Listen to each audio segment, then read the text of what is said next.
Okay, folks, we're back here looking at Gameweek 212, just around the corner here. We have a bit of changes to show, some interesting bits, some maybe not so interesting bits. Let's look at last weekend. Again, this was the first weekend most players, clubs were back to regular table matches and whatnot off the international break. So we're just seeing this again. The points are around, in that kind of high or like 330, 320, things like that. There's the odd kind of low one based on a weekend where not a lot of clubs are playing in that game week. But what I'm also seeing here that I find interesting is now we're seeing that the limited cards are catching up in terms of, it wasn't that long ago, a few weeks ago, that you still could kind of have these like 250, 270 scores over here. But now we're seeing really comparable numbers. I mean, 309, 288, 325, 321, 297, 331. So it's trailing at just a smidge. So, I'm sure they're doing this intentionally. They're making it slightly easier to get in to limited and win a prize, but I'm not sure. I wonder. I sort of thought they were going to stay at kind of a 280 point threshold to up to 300.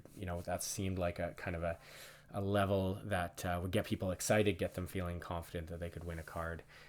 But if this starts to hover into that 330s and stuff, it definitely becomes a little tricky, and they may want to look at that. So we'll see. We'll monitor that. Nothing else really too surprising in that one. So let's jump ahead. And what we saw with the introduction of, this current game week, that we don't know what the winning points are. There's a lot of matches going on today. And then heading into this weekend one is really just like a new interface. So let's have a look at that right now first. What are we looking at here? So what we see here is just, some shinier colors. Really kind of looks about the same. They kind of trimmed down some of the names here. It's not Champion America, it's just America, things like that, same as Asia. It's not special weekly, it's just weekly. And then they've introduced this kind of rare, pro, rare. So limited is still your kind of div 5, so that's pretty intuitive. But you do have to kind of wrap your head around the fact that that sort of div 4 that we know is now a rare, and div 3 is called rare pro. And so if we go to the leaderboards here, again, not huge changes, just kind of just reskinned it. But you can now sort of filter out by the different card level you're in, as well as this drop down as well. But then scrolling down, this basically looks the same.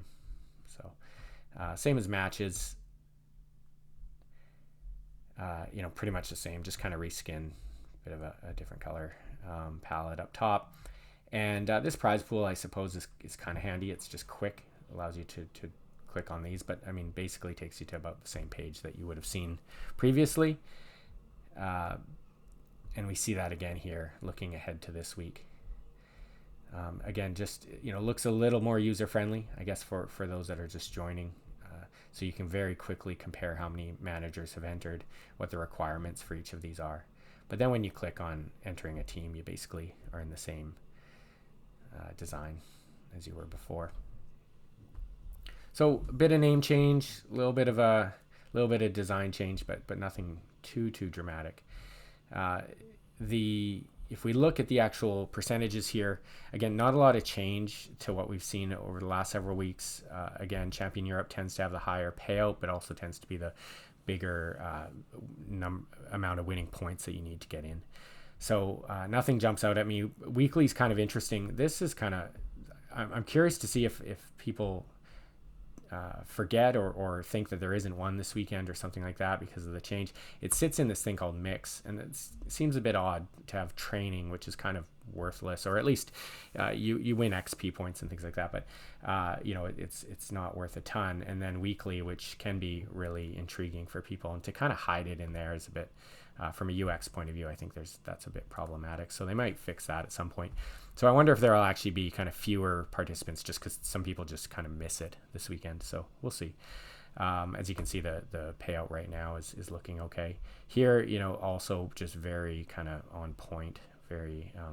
It used to be that U23 had a bit of an advantage. Now it has quite a bit less now. So, you know, I'm just, as a quick aside, I'm kind of seeing the evolution of this bi-weekly video and seeing like, well, if I'm kind of telling you the same thing over and over, if we're seeing a lot of just kind of similarity week to week, I'm not going to be offering you much value. So I'm trying to figure out kind of what are the best ways. If you have ideas, leave a comment below.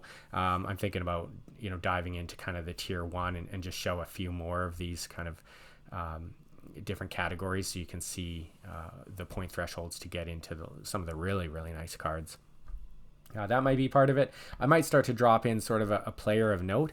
I do record these kind of with only about half a day to go until the cutoff. So, you know, I don't know if people have enough time to then go and scout and bid or trade or whatever on a player. But maybe if I do them just slightly earlier, that might give you time to, that if I've scouted someone, you might go and try and make a sneaky acquisition for the weekend. So we'll see. Thinking about this stuff. Anyways, thanks for following and thanks for tuning in. Just stay tuned to this because, like I said, I want to continue to provide value. And if it feels like it's getting stale to me, then it's probably getting stale to you. So I'm getting to work on it. Okay, talk soon. Bye-bye.